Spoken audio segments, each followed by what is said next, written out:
এখানে এসে দাঁড়িয়েছি এবং আমি এখনো বিশ্বাস করি যে আমরা বাংলাদেশ গণতান্ত্রিক ছাত্র সংসদ, ছাত্র সমাজ এবং আমাদের তরুণদের যে রাজনীতি, আমরা এখনো একটা বাংলাদেশ ইতিহাসে খুবই গুরুত্বপূর্ণ ঐতিহাসিক মুহূর্তে এসে এখনো দাঁড়িয়ে আছি। এখনো আমাদেরকে আমাদের যা ঐতিহাসিক দায়িত্ব সেটা শেষ হয় নাই। আমাদের বাংলাদেশের ইতিহাসে ছাত্র সমাজ এই জিনিসটা আপনাদেরকে খুব পরিষ্কার আমি অনুরোধ করব যে আপনারা আহ্বান জানাবো যে আপনারা এটা খেয়াল রাখবেন যে আমাদের দেশের ছাত্র সমাজের ইতিহাসটা সবসময় আপনাদেরকে মাথায় রাখতে হবে এবং নিজেদেরকে এটার ঐতিহাসিক উত্তরাধিকার মনে করতে হবে। মানে আমাদের এই দেশের যে স্বাধীনতার সংগ্রাম, মুক্তির সংগ্রাম, আপনারা আজকে স্লোগান দিচ্ছেন শিক্ষা, ঐক্য, মুক্তি মুক্তি, এই যে মুক্তির সংগ্রাম, এই মুক্তির সংগ্রামের ইতিহাস কিন্তু এক অর্থে আমি মনে করি এটা ছাত্রদের ইতিহাস। পৃথিবীতে বিভিন্ন দেশে বিভিন্নভাবে নানা দেশে যখন একটা জনগোষ্ঠী ঐতিহাসিক কোনো সংকটের মুখে পড়ে তখন কোথাও শ্রমিক শ্রেণী, কোথাও বৃহত্তর জনগোষ্ঠীর অন্য কোনো অংশ তারা সেই সময় সামনে আসে। কিন্তু আমাদের এই দেশের ইতিহাস হচ্ছে, আপনি দেখবেন যে আমরা পাকিস্তান আন্দোলন করলাম, পাকিস্তান আন্দোলন কিন্তু এদেশের জনগোষ্ঠীই করেছে এবং তারপর আবার এটা নিয়ে আমাদের মধ্যে কোনো ধরনের হ্যাংওভার ছিল না। এক বছরের মাথায় যখন জিন্নাহ সাহেব এখানে এসে এই ঢাকা বিশ্ববিদ্যালয়ে যখন বললেন যে Urdu will be the only state language, তখন কিন্তু তার মুখের ওপর না করে দিয়েছিল ছাত্র সমাজ। সেখান থেকেই কিন্তু আমাদের যে মুক্তির সংগ্রাম এটা শুরু এবং এরপরে পুরো ইতিহাসটা 23 বছরের যে ইতিহাস, 47 থেকে 71 সালের আগ পর্যন্ত যে ইতিহাস, এটা আসলে মূলত নেতৃত্ব দিয়েছে ছাত্র সমাজ। এবং রাজনৈতিক দলগুলো এখানে সবসময় আপোষকামী ছিল, রাজনৈতিক দলগুলো সবসময় রক্ষণশীল ছিল এবং রাজনৈতিক দলগুলো সবসময় জনগণের যে আকাঙ্ক্ষা এটার সাথে সবসময় জাস্টিস করতে পারে নাই। কিন্তু ঐতিহাসিকভাবে ছাত্র সমাজ তারা সবসময় বৃহত্তর জনগোষ্ঠীর যে রাজনীতি, এই রাজনীতিটা ক্যারি আউট করেছে। ফলে আপনাদের যেমন ছাত্রদের রাজনীতি করতে হবে, কিন্তু আমাদের মতো একসময় আমরা যারা উপনিবেশিত ছিলাম, কলোনাইজ ছিলাম, যে সেই রকম একটা রাষ্ট্র, আমরা এই জনগোষ্ঠীর যে মুক্তির যে রাজনীতি এটাও কিন্তু ছাত্র সমাজকে করতে হবে। ফলে আজকে যখন আপনারা নতুন করে আবারও নিজেদেরকে পুনর্গঠন করছেন, নতুন নামে হাজির হবেন, এরকম আমরা কানাঘুষা আভাস শুনতে পাচ্ছি। তো সেটা যাই হোক, আপনাদের যেটা মনে রাখতে হবে, এই যে শক্তি, ছাত্রদের যে শক্তি, এই শক্তিটা কিন্তু সবসময় বাংলাদেশের মানুষের পক্ষে ছিল। এই যে আপনাদের সকালবেলা আমি আবার সেই ঐতিহাসিক স্লোগানটা শুনলাম ফেসবুকে আবু বাকের মজুমদারের মুখে, যে বাংলাদেশের জনগণ নেমে আসুন, নেমে পড়ুন। আপনারা একটা জিনিস মনে রাখবেন যে এখানে বড় বড় অনেক রাজনৈতিক দল ছিল, আজকে তো সবাই নানা ধরনের কথা বলবেই। ইতিহাস এরকমই, ইতিহাস হচ্ছে যার যত বড় চাপা সে তত বড় ইতিহাসের দাবিটা গ্রহণ করতে পারে। কিন্তু এই জিনিসটা আপনারা মনে রাখবেন যে 7 জানুয়ারির আগে, 24 7 জানুয়ারির আগে এখানে রাজনৈতিক দলগুলোর আন্দোলনে বাংলাদেশের জনগণ সাড়া দেয় নাই। কিন্তু এই জুলাই মাসে যখন আবু বাকের মজুমদার, হাসনাত আবদুল্লাহ, সার্জিস আলম থেকে শুরু করে আমাদের জননেতা নাহিদ ইসলাম, তারা যখন বাংলাদেশের জনগণকে এবং আসিফ মাহমুদ, তারা যখন বাংলাদেশের জনগণকে আহ্বান জানিয়েছেন যে আপনারা ঢাকামুখী হন, আপনারা ঢাকায় আসেন, তখন বানের জলের মতো বাংলাদেশের মানুষ ঢাকার দিকে এসেছে। এবং এই যে এখন আমাদেরকে বলে যে আপনারা তো কোটার জন্য আন্দোলন করেছেন, আপনারা আবু বাকের মজুমদারের সেই স্লোগান শোনেন নাই? ওটা কত তারিখ ছিল? যখন 17 জুলাই। এবং জুলাইয়ের 10 তারিখের আগে নাহিদ ইসলামরা বলেছেন যে পুলিশ যদি ক্যাম্পাসে ঢোকে আমরা গণভবনে ঢুকবো। এগুলোর সিগন্যাল কিসের ইশারা আপনারা বুঝতে পারেন না? এইটাই হচ্ছে যে আমি যখন এক দফা ঘোষণা করা দরকার তখনই করব, কিন্তু এর আগেই কিন্তু আমরা, এবং আপনারা যদি মাহফুজ আলমের 9 তারিখের ফেসবুক পোস্ট, কেউ এটা আজকাল স্মরণ করে না, কিন্তু আমি এটা তখনই, যেহেতু মাহফুজ আলমকে আমি বহুদিন ধরে চিনতাম আগেও, আমার কাছে তখন মনে হচ্ছিল, যখন 8-9 তারিখে মাহফুজ এই স্ট্যাটাসটা দিলেন, আমার কাছে মনে হচ্ছিল যে মাহফুজ একটু বেশি অ্যাম্বিশাস হচ্ছেন। কিন্তু পরবর্তীতে আমি দেখলাম যে ঠিকই আসলে ছাত্রদের এই যে যারা নেতৃত্ব দিচ্ছেন, আমাদের যে ছাত্র সমাজে যারা নেতা ছিলেন, তারা বাংলাদেশের অতীত ইতিহাস থেকে যেমন গ্রহণ করেছেন তেমন নিজেদেরকে আপডেটও করেছেন। যে 8-9 তারিখে মাহফুজ আলমের এরকম একটা ফেসবুক পোস্ট ছিল যে এই যে আন্দোলনের মধ্য দিয়ে ছাত্রদের মধ্যে নতুন ধরনের রাজনৈতিকতা, শব্দটা হচ্ছে রাজনৈতিকতা বা পলিটিক্যালিটি শব্দটা হচ্ছে রাজনীতিরও বড় ব্যাপার। রাজনীতি তো পলিটিক্স, রাজনৈতিকতা এর চেয়ে বড় জিনিস। তো তিনি বলছিলেন যে এটার সুফল বাংলাদেশ জনগণ পাবে। তো আমার কাছে মনে হচ্ছে একটা কোটা নিয়ে একটা আন্দোলন শুরু হয়েছে, সেটা নিয়ে মাহফুজ আলমের এই প্রেডিকশন, এটা হয়তো একটু বেশি।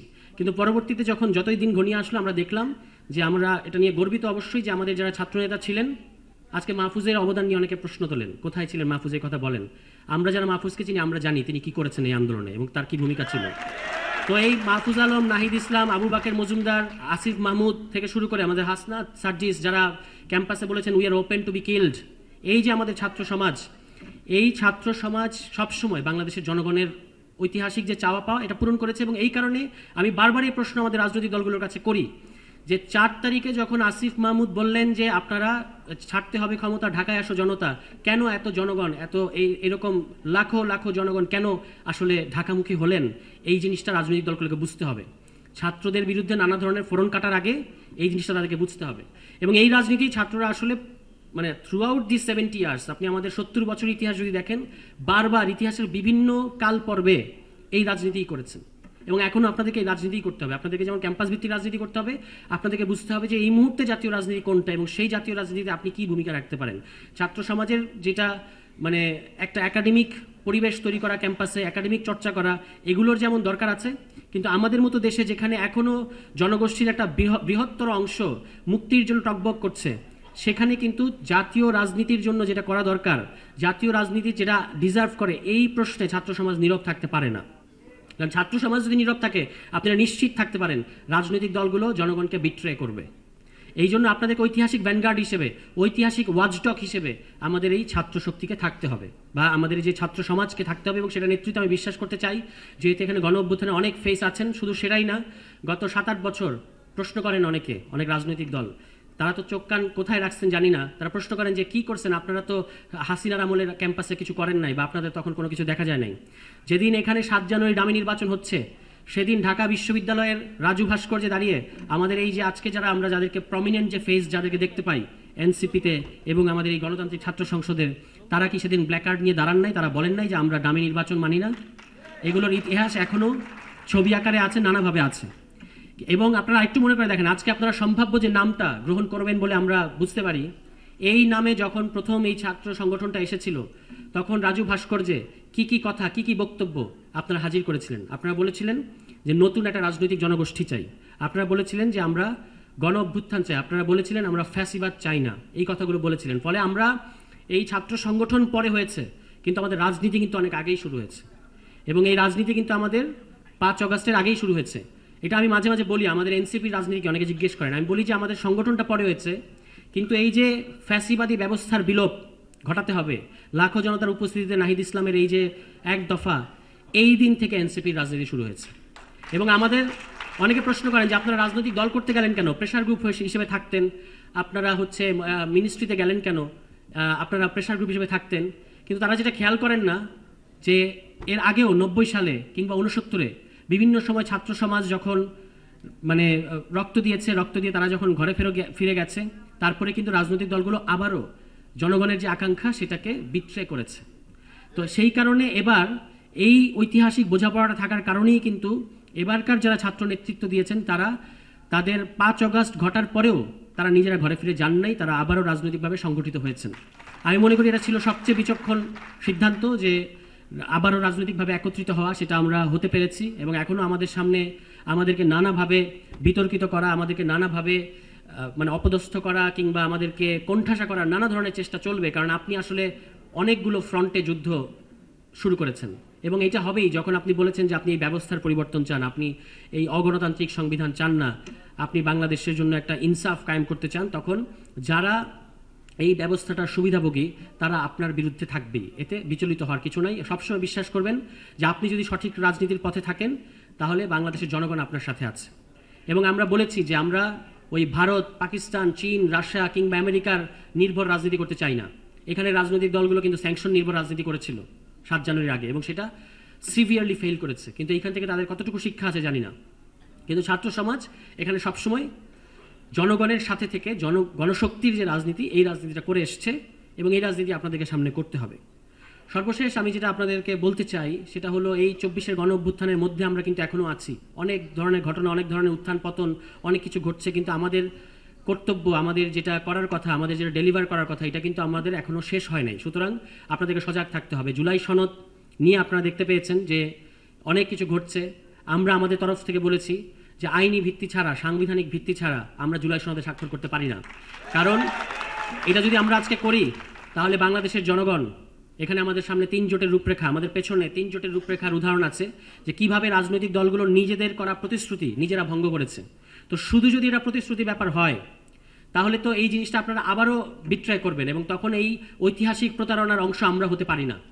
এই জন্য আমরা বলেছি আইনি ভিত্তি নিশ্চিত করেন, সাংবিধানিক ভিত্তি নিশ্চিত করেন, যদি করেন তাহলে আমরা এটাতে স্বাক্ষর করতে প্রস্তুত।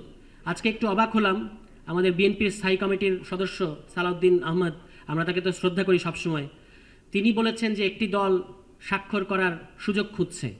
আসলে কিন্তু উল্টো, যারা স্বাক্ষর করেছেন, স্বাক্ষর করে এখন ভেতরে ভেতরে অনুশোচনায় আছেন, তারা কিভাবে রাবার স্ট্যাম্প দিয়ে না কিভাবে এটা মুছবেন সেই চেষ্টায় আছেন। এবং যত দিন যাবে তত স্পষ্ট হবে যে নাগরিক পার্টি যে সাইন করে নাই, এই ঐতিহাসিক সার্কাসের অংশ হয় নাই, এটা ইতিহাস নাগরিক পার্টিকে এইভাবেই স্মরণ করবে যে হ্যাঁ, আপোষ করিলে আমরা, এটাই হচ্ছে ইতিহাস। সুতরাং একটি দল স্বাক্ষর করার সুযোগ খুঁজছে, ব্যাপারটা এরকম না। যারা স্বাক্ষর করেছে তারা এখন এটা মোছার চেষ্টা করছে। আপনারা দেখেছেন ইতিমধ্যে একটা দলের পক্ষ থেকে বলা হয়েছে, বিএনপি না আরো দল আছে না, আপনারা অনেক এতক্ষণ তো স্লোগান দিচ্ছিলেন, তাদের পক্ষ থেকে বলা হয়েছে যে যদি প্রতিশ্রুতি বাস্তবায়ন করা না হয় তাহলে আমরা স্বাক্ষর উঠিয়ে নেব। তা আমরা তাদেরকে প্রশ্ন করতে চাই, কি দিয়ে উঠাবেন? রাবার দিয়ে উঠাবেন? স্বাক্ষর করার আগে কেন আপনারা এটা নিশ্চিত হলেন না? কারণ আপনাদের অনেক তাড়াহুড়া, আমরা বুঝতে পারি। আপনারা মানে এক পা পার্লামেন্টে দিয়ে রেখেছেন এরকম মনে করছেন, কিন্তু আমরা ক্ষমতার সিট ভাগাভাগি কিংবা আসন ভাগাভাগি এই সমস্ত জায়গায় আমরা জুলাই সনদকে দেখতে চাইনি। আমরা জুলাই সনদকে সবসময় নির্বাচন কেন্দ্রিক যে রাজনীতি, এটার ঊর্ধ্বে ভেবেছি। বাংলাদেশ রাষ্ট্রের একটা গণতান্ত্রিক রূপান্তর করতে হবে, একটা গণতান্ত্রিক পুনর্গঠন করতে হবে, একটা গণতান্ত্রিক সংস্কার করতে হবে। এটাই ছিল আমাদের রাজনীতি, যেটা আমরা বলেছি ফ্যাসিবাদী ব্যবস্থার বিলোপ ঘটাতে হবে। আমরা এই রাজনীতির সাথে কম্প্রোমাইজ করি নাই এবং ভবিষ্যতে আমরা এই রাজনীতির সাথে কম্প্রোমাইজ করব না। তো জাতীয় নাগরিক পার্টিকে আপনারা বারবার বলেন, কিংবা আমাদের এই ছাত্র সংগঠনগুলোকে বারবার বলেন যে এরা কিছু বোঝে না, কিন্তু এই গত কয়েকদিন, গত এক সপ্তাহ যারা সিনিয়র পলিটিশিয়ান, তাদের মুখ থেকে আমরা যে সমস্ত কথা শুনতে পেয়েছি, আমাদের কাছে মনে হয়েছে যে ধরনী যদি দ্বিধা হয় এবং আমরা যদি কোথাও মুখ লুকাতে পারতাম তাহলে সুবিধা হতো।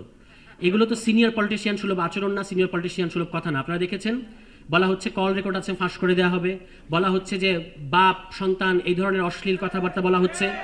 কিন্তু আমাদের তরফ থেকে আপনি দেখবেন যে আমাদের নাহিদ ইসলাম যখন ফেসবুকে ইংরেজিতে একটা পোস্ট লিখেছেন, আপনারা আবার অনেকে বাংলা করে দিয়েছেন যাতে বুঝতে পারে বট বাহিনী। তো তিনি যখন ইংরেজিতে পোস্ট লিখলেন তখন কিন্তু সেটা ছিল একটা সম্পূর্ণ রাজনৈতিক শিষ্টাচারের মধ্যে থাকা একটা রাজনৈতিক সমালোচনা, যেটার অধিকার সবসময় রাজনীতিতে থাকতে হবে। কিন্তু এটার প্রতিক্রিয়া যখন আমরা দেখলাম বিভিন্ন রাজনৈতিক দলের কাছ থেকে, বিশেষত একটা রাজনৈতিক দলের কাছ থেকে, তারা যে ভাষায় কথা বলেছেন এটা অশ্লীল ভাষা এবং এটা রাজনৈতিক শিষ্টাচার বহির্ভূত ভাষা। কিন্তু দুঃখ পেয়েছি আমরা যে তারা এটার কোনো ধরনের দুঃখ প্রকাশ করেন নাই। তো ঠিক আছে, জাতীয় নাগরিক পার্টি আছে এবং জাতীয় নাগরিক পার্টি আপনাদেরকে এই যে রাজনৈতিক শিষ্টাচার এটা সবসময় শেখাবে এবং কিভাবে রাজনীতির ভাষায় কথা বলতে হয়। বাংলাদেশের ছাত্র সমাজ এবং জাতীয় নাগরিক পার্টির তরুণ নেতৃত্ব এইটা বাংলাদেশের পলিটিশিয়ানদেরকে শেখাবে। এইটা আমাদের উপর আরেকটা ঐতিহাসিক দায়িত্ব। কারণ আমরা মনে করি যে শুধুমাত্র রাষ্ট্রের সংস্কার, সংবিধানের সংস্কার করলেই হবে না, রাজনৈতিক দলগুলোরও সংস্কার করতে হবে। এবং এই যে বাংলাদেশের মানুষ এখন সামনে একটা সংস্কারের পরে একটা নির্বাচনের কথা আমরা শুনতে পাচ্ছি, এই নির্বাচনে যেন তাদের ঐতিহাসিক ম্যান্ডেটের প্রতিফলন ঘটাতে পারে, এই জন্য কিন্তু আপনাদেরকে কাজ করতে হবে। সর্বশেষ কথাটা হচ্ছে যে শাপলা প্রতীক নিয়ে আমাদের সাথে যেই কাজটা করা হচ্ছে আপনারা দেখতে পাচ্ছেন। ইলেকশন কমিশন আমাদের একটা সাংবিধানিক প্রতিষ্ঠান। আমরা বলেছি বিষয়টা শুধু শাপলা কেন্দ্রিক না, বিষয়টা হচ্ছে আপনি একটা সাংবিধানিক প্রতিষ্ঠান হিসেবে যে কোনো সিদ্ধান্ত, যে কোনো স্ট্যান্ড যখন নেন, এটার আইনের যুক্তিটা কি, এটার সংবিধানের যুক্তিটা কি, এটা আমরা জানতে চাইব। আপনারা জাতীয় লীগ নামে একটা ভুইফোর সংগঠনকে নিবন্ধন দিয়েছেন, যাদের সভাপতির নাম কেউ জানে না, সেক্রেটারির নাম কেউ জানে না, যাদের গত কয়েক মাসের কোনো রাজনৈতিক কর্মসূচির কথা আপনারা কেউ স্মরণ করতে পারবেন না, যারা যে স্থানের কথা বলেছে তাদের কেন্দ্রীয় কার্যালয় হিসেবে এরকম কোনো স্থানের অস্তিত্বই বাংলাদেশে নাই। এই ধরনের একটা রাজনৈতিক দল বলতে চাই না, এই ধরনের একটা ভুইফোর সংগঠনকে আপনারা নিবন্ধন দিয়েছেন এবং আপনারা আমাদেরকে নীতি কথা শোনান। আপনারা এই যে এত বড় একটা দুর্নীতি করেছেন, এখানে হয় আওয়ামী লীগের সাথে আপনারা আতাহাত করেছেন অথবা আপনারা বড় ধরনের কোনো দুর্নীতি করেছেন। যেটাই করেন বাংলাদেশের মানুষের ঐতিহাসিক কাঠগড়ায় এই ইলেকশন কমিশনকে দাঁড়াতে হবে যে আপনারা কিভাবে এরকম একটা ভুইফোর সংগঠনকে নিবন্ধন দিলেন।